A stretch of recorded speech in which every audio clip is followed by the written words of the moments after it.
The Pattern Prayer by Father Andrew of the Society of the Divine Compassion, published in 1942. Meditation number 4. Hallowed be thy name. Our prayer is to begin with God, not with ourselves, not even with our spiritual wants. Our first words are words of worship. As the light of the sun dawns over the sleeping world, and all things waken in the consciousness of that light, so our soul wakes to the radiance of God's holiness and greets that holiness bowed in adoration. Before we can ask for anything, we have to learn to know the God of whom we would ask. God's name is hallowed, for as our Lord said, none is good but God. God's attributes are himself. He is more than loving. He is love. He is more than truthful. He is truth. He is more than living. He is life. In the same way, he is the object and end of all adoration. He is more than holy. He is holiness. There is immense rest in this aspiration, hallowed be thy name. Multitudes of mystics of all kinds and countries have attained to a state of quiet rapture as they meditated upon the divine nature, repeating over and over again whatever name signified to them God in his character of holiness. As the eye finds its rest in beauty, the intellect in truth, and the heart in love, so the soul is completely and utterly satisfied beyond all power of expression in the holiness of God. It is for this end the soul was created, and when the unending end is attained, the soul's beatitude and beatific vision will be the holiness of God. Saints have always seen clearly what simple people have felt instinctively, that holiness is the one thing that matters. For the soul is eternal, and holiness is its real life. Anything that touches the holiness of the soul affects the vital essence of its being. What health is to the physical body, holiness is to the immortal soul. As your body's health depends on good food, pure air, and light, so the soul's health depends upon holiness. Any taint of sin brings to the soul distress, and surely all physical ills owe their origin to the first taint of sin, which brings distress into the spiritual sphere, affected the physical organism with which it was linked. When the disciples asked our Lord about a certain man who was born blind, whether his malady was due to his own sin or to his parents' shortcomings, our Lord very clearly said that the affliction was due neither to man's sin nor his parents. Yet it was an affliction, and our Lord healed it, that the power of God might thereby be manifested in the man so healed. The true overcoming of every kind of evil in life will be through the entry in of the holiness of God.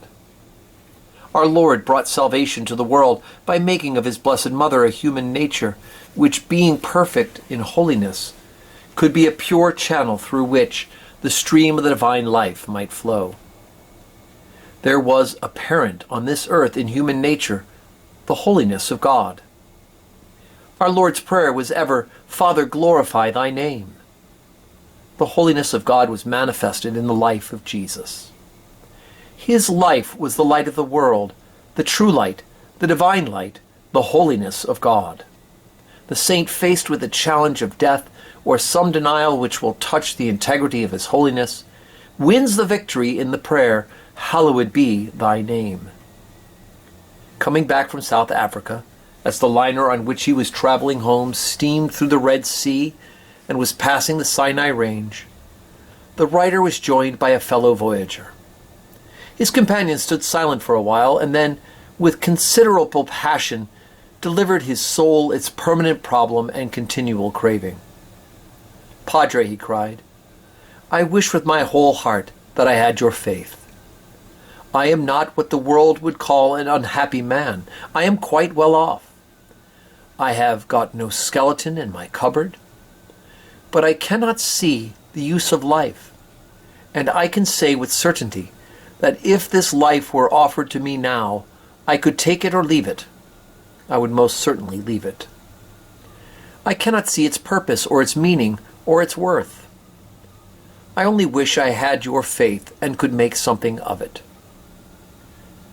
The reader may be sure that an ejaculatory prayer went up to God for guidance to help this poor pilgrim on his way. And the contact was certainly blessed for both, for many were the talks together before the ship deposited the voyagers at Tilbury docks on their return to England. It all depends upon a man's view of life. If it is looked upon just as a pleasurable occasion, and that is the theory by which the life is lived, it does not work. This man was traveling for pleasure.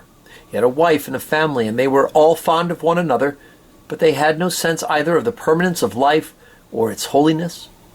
And really the first perception depends on the second, for there is no reason why life should be permanent if it is not precious and holy. The conversation that actually followed this first declaration comes back to the memory. The end of life is not happiness, but holiness. Life is for the creation of character, and character is formed by the greatness of choice. As choice is made by faith that it is worth making a sacrifice that the best may be, so the character is enriched by that choice, and shaped for the vision of the holiness of God, which will be granted to the purified soul. But the first step must be the step of faith. This man craved for the holiness of God, and nothing in the world could give had brought him satisfaction. Only when he could say, "Hallowed be thy name," would there come to his soul the peace for which he longed. Amongst calls of different kinds came to the writer one evening a letter from a man in Brixton prison. The writer had many contacts with this man, who had come to him on various occasions, always wanting monetary help, but nonetheless liking to come into an atmosphere of a religious house and to get away from what that sorted in his own life for a while. Now came a letter to say that he was in prison and in dire straits. When the man was visited in prison, for the first time he did not want money, but he did want love. He said that in all probability he would get a 7-year sentence, and he longed to feel that there was somebody who not only knew about it, but cared, and would think of him and perhaps pray for him, although God to him was only an idea the truth of which he doubted. The kind authorities of the prison made it possible to have a long talk with this man in a private room. The result of that talk and the prayer that followed was the granting of the man a perception of God which gave to his life a sense of meaning and hope which he had never had before. He testified afterwards that it made the whole difference to him, and that he could face his sentence because he believed that God existed and cared, and could educate him and turn his prison's experience into a vocation and a sacrifice of penitence. There, in the prison, this man learnt something of the meaning of the great sentence, "Hallowed be thy name." His soul was crying out of the deep, but he had never known to whom he would cry. Now, like the writer of the great 130th Psalm, his soul could flee to God. Telling this story to a congregation in church brought a like experience from a member of the church. He told of an old soldier who became a leper and was sent to the well-known Robben Island for isolation. At first, the man tried to commit suicide, but the soldierly side of his character being appealed to, he fought on by faith until he was able to say, "I thank God that I am not getting better, but because I have learnt through this experience to know Him." Knowing Him, he had learnt the truth of St. Paul's conception of death as going to be with Christ, which is far better. A German Jew, Jew by birth but Christian by faith, a refugee to this country, testified, "I can thank Adolf Hitler because he has taught me through agony and pain that God is enough." All these experiences witness to the truth that the supreme hunger of our being is a spiritual hunger and the bread which satisfies it is the holiness of God. The satisfaction of the presence of Christ given to us in the Blessed Sacrament is the holiness of that presence. It is perhaps a deeper comfort still to us human beings to know that the secret of that holiness is love. It is a great and peaceful joy to wend one's way on a summer evening through the beautiful English countryside to some quiet resting place, enjoying the songs of birds and the evening light and the radiance of the setting sun, or to listen to music that steals into one's consciousness and reveals thoughts too deep for words, or to know the wonderful silent sympathy of a friend in the contemplation of some perfect work of art.